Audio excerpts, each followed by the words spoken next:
নতুন দিনের আলোকবর্তিকা নিয়ে আসা ভোরের প্রথম প্রহরে তারা জেগে ওঠেন। তাদের কণ্ঠেই উচ্চারিত হয় দিনের প্রথম কল্যাণবাণী। তাদের আহ্বানেই মহান সৃষ্টিকর্তা আল্লাহ রাব্বুল আলামিনের পবিত্র সান্নিধ্য নিয়ে শুভ সূচনা হয় আমাদের প্রতিটি দিনের।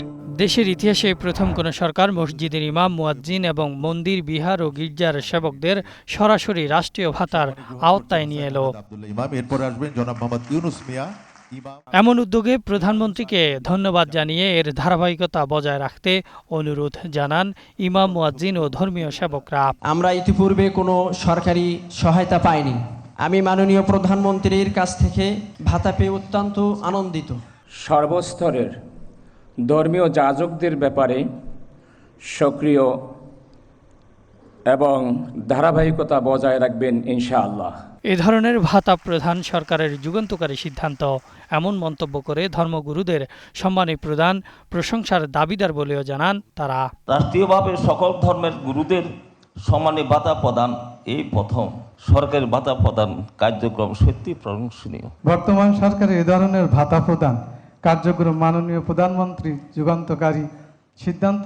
কেবল প্রতিশ্রুতি নয়, বাংলাদেশকে সত্যিকার অর্থে একটি অসাম্প্রদায়িক, প্রগতিশীল, সমৃদ্ধ দেশ হিসেবে গড়ে তুলতে তারেক রহমান সঠিকভাবে নেতৃত্ব দিবেন বলে জানান স্থানীয় সরকার মন্ত্রী। আমরা যেগুলো চিন্তা করতাম, যেগুলো ভাবতাম, সেটা এখন বাস্তবায়িত হতে চলেছে। বিশেষ করে নির্বাচনের পূর্বে আমরা আমাদের নিজস্ব এলাকায় গিয়ে যে সমস্ত প্রতিশ্রুতিগুলো দিয়েছি, সেই প্রতিশ্রুতিগুলো এক মাসের মধ্যেই যে বাস্তবায়িত হতে পারে, এটা আমাদের অনেকের মনের মধ্যে বোধহয় সংশয় ছিল।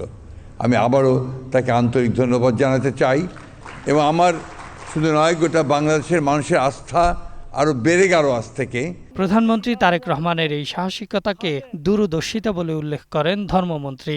এটি মাননীয় প্রধানমন্ত্রী জনাব তারেক রহমানের রাজনৈতিক প্রজ্ঞা ও দূরদর্শিতা প্রতিফলন।